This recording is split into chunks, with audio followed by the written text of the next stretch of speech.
Hola, ¿qué tal? Me da mucho gusto estar con ustedes a través del Centro de Capacitación del Tribunal Electoral del Poder Judicial de la Federación. Es un placer poder acompañarlos en esta tarea de adentrarnos y profundizar en los temas que nos interesan sobre la materia electoral.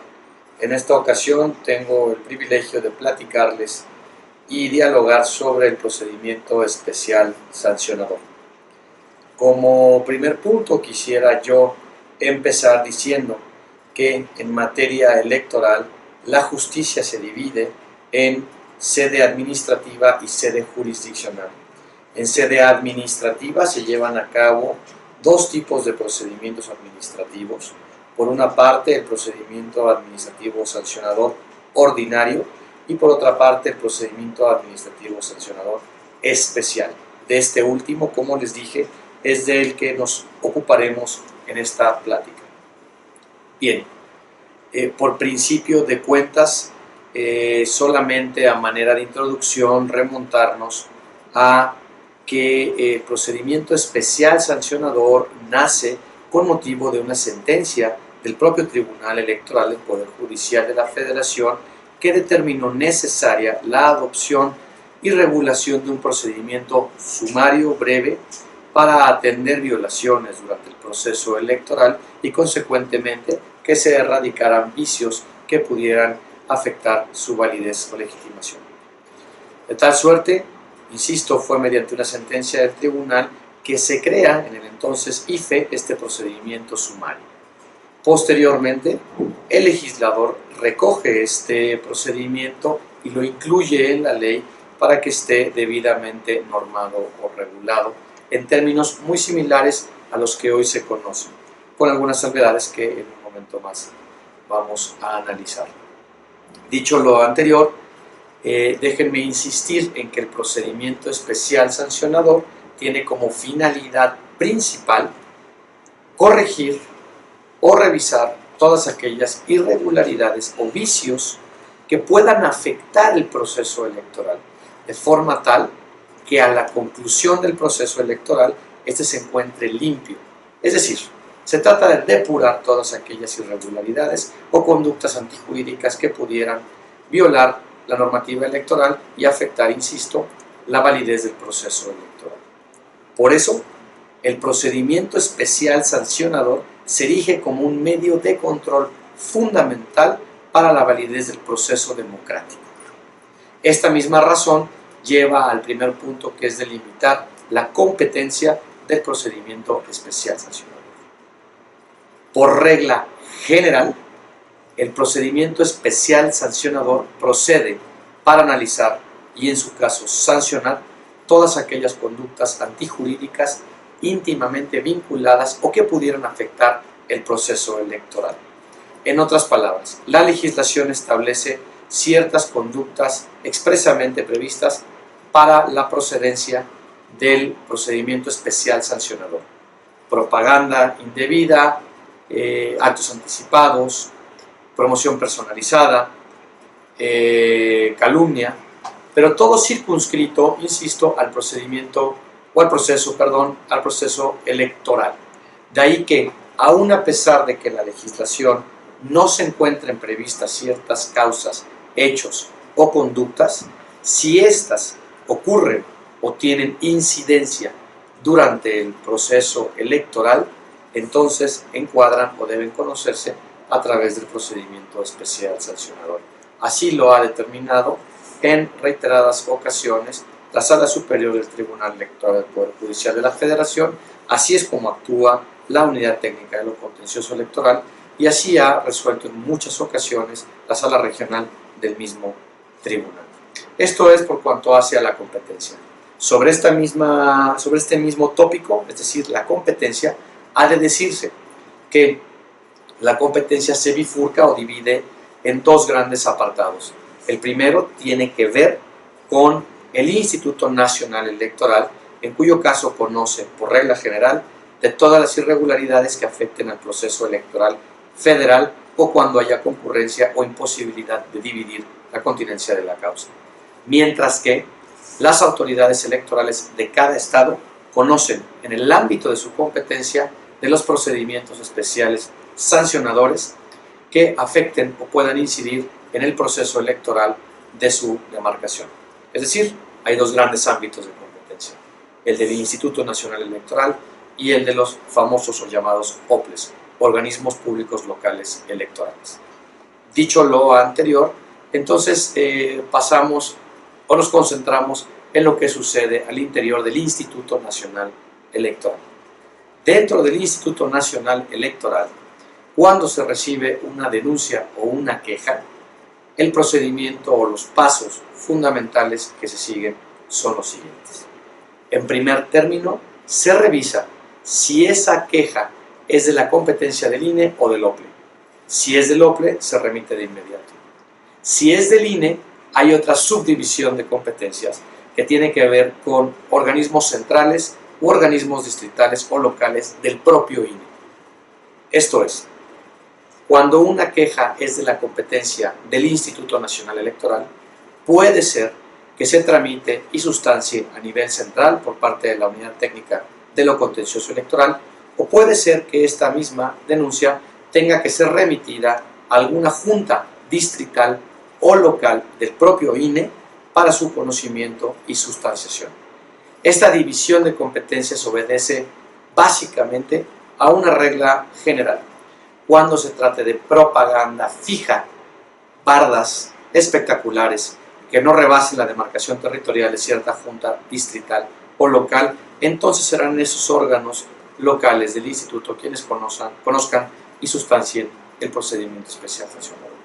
Por el contrario, cuando la propaganda rebase esos límites, sea generalizada o se trate de radio y televisión o televisión, entonces el Instituto Nacional Electoral, a través de la Unidad Técnica de lo Contencioso Electoral, será la autoridad competente para sustanciar y conocer del procedimiento especial sancionador.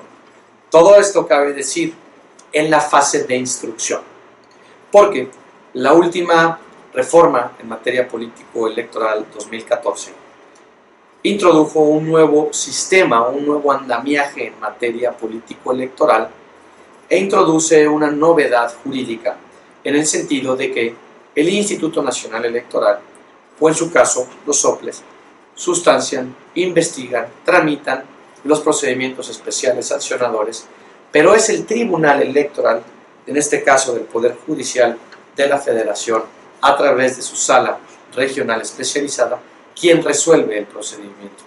Esto es, estamos ante un procedimiento híbrido, ante un procedimiento complementado entre una etapa de instrucción o una fase de instrucción, sustanciación e investigación y otra fase de resolución en la que intervienen, como dije, dos autoridades del Estado mexicano, la autoridad administrativa electoral y la autoridad jurisdiccional electoral. Dicho lo anterior, una vez que se recibe la queja y se determina la competencia para conocer de ella, si se determina que corresponde, por ejemplo, a la Unidad Técnica de lo Contencioso Electoral conocer y sustanciar la queja o denuncia, se procede a realizar las investigaciones y requerimientos previos de ser necesarios.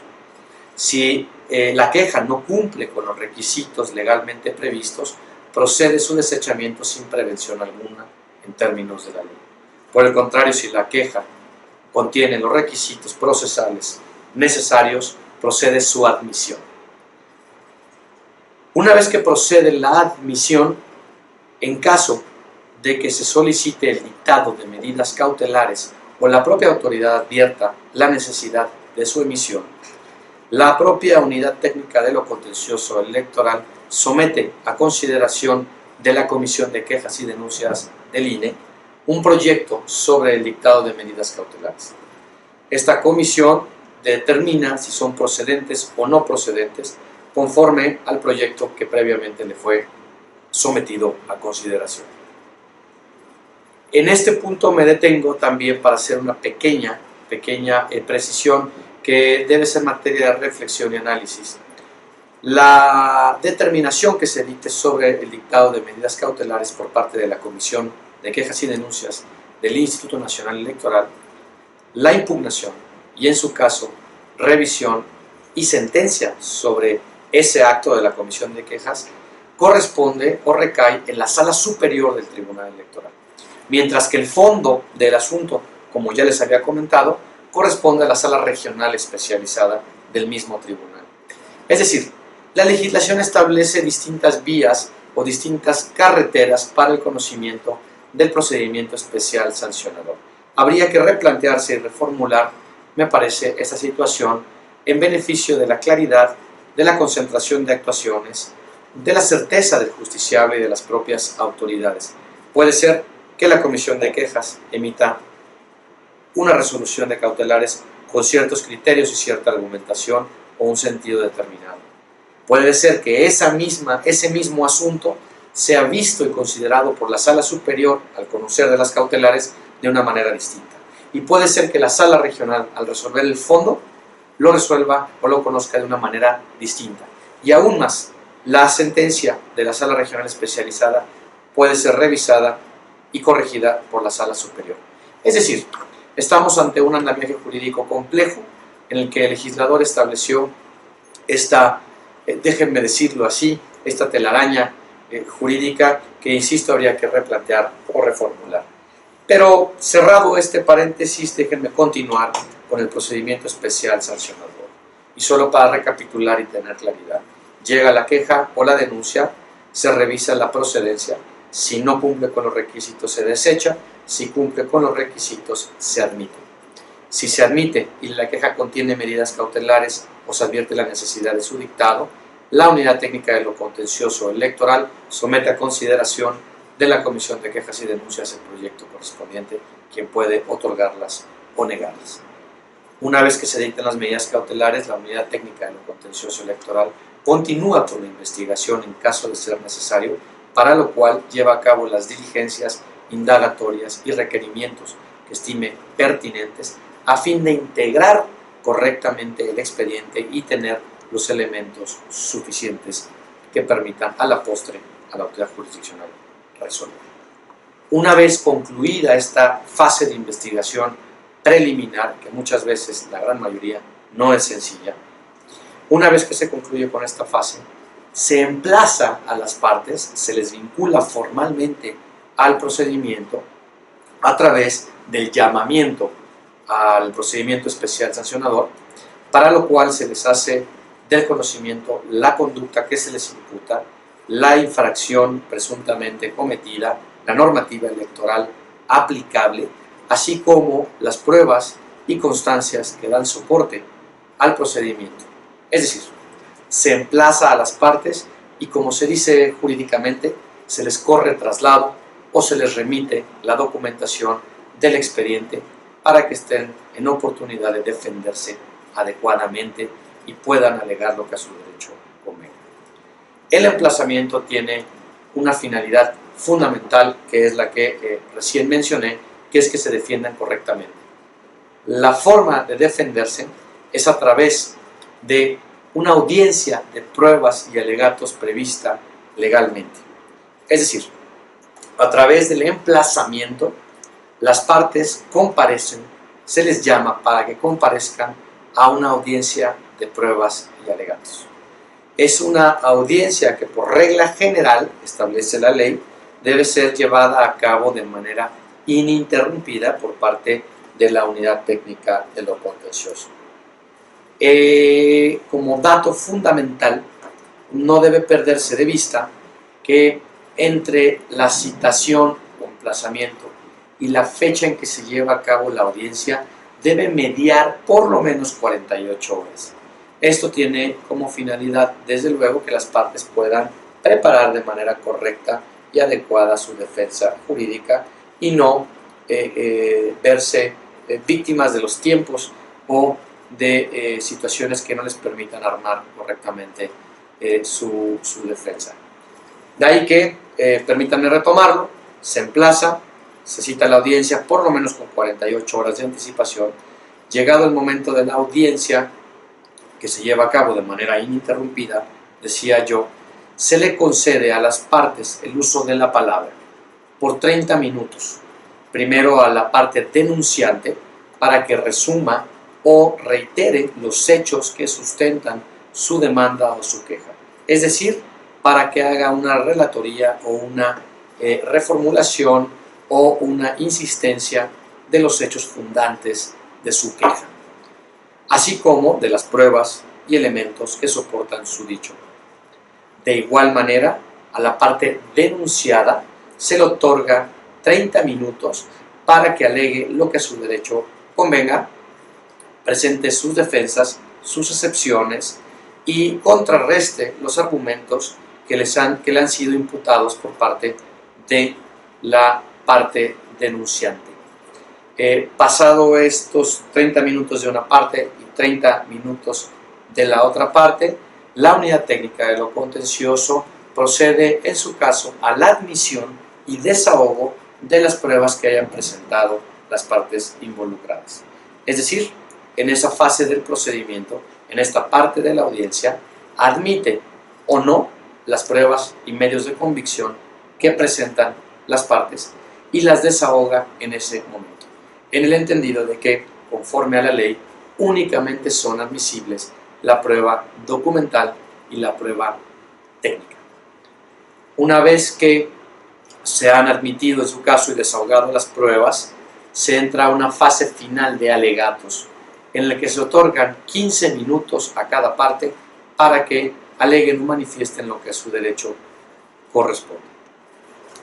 Concluida esta fase fundamental, se cierra la audiencia para que el expediente sea remitido de manera inmediata a la Sala Regional Especializada para su resolución. La remisión del expediente debe acompañarse de un informe circunstanciado. Este informe circunstanciado a cargo de la autoridad, a cargo en este caso de la unidad técnica de lo contencioso electoral, deberá contener un resumen o síntesis de los hechos fundamentales que soportan la queja, de las etapas e investigaciones principales que se llevaron a cabo. Deberá tener la mención de si se dictaron o no medidas cautelares y el desenlace que tuvieron, así como una narración sucinta de la queja. Llama la atención también, y hay que destacarlo y aclararlo, que la normativa establece que el informe circunstanciado deberá contener un apartado de conclusiones. Para algunas voces y en algún momento, esta situación de conclusiones se llegó a considerar o a pensar que debería tratarse de un juicio preliminar o adelanto de sentido por parte de la autoridad electoral en sede administrativa. Es decir, para algunas personas y estudiantes de la materia, el hecho de que la normativa electoral contuviera un apartado de conclusiones en el informe circunstanciado a cargo de la autoridad electoral significaba que la propia autoridad electoral debería adelantar algún juicio o establecer desde su perspectiva si se actualizaba o no la infracción denunciada. La línea que siguió el Instituto Nacional Electoral y que fue respaldada por el Tribunal Electoral ha sido en el sentido de que no deben de adelantarse juicios ni establecerse razones que prejuzguen sobre el fondo del asunto. Es decir, el apartado de conclusiones es una especie de reseña final en la que se sintetiza las partes, las posiciones o confrontación que tienen, así como las pruebas que han presentado y las etapas fundamentales del propio test, pero no incluye prejuzgar sobre el fondo del asunto. Eso le corresponde, no prejuzgar, sino juzgar formalmente a la Sala Regional Especializada del Tribunal Electoral del Poder Judicial de la Federación a partir de que recibe formalmente el expediente que le remite la unidad en términos de la ley. Estas son las etapas fundamentales, yo me quedo hasta aquí por el momento.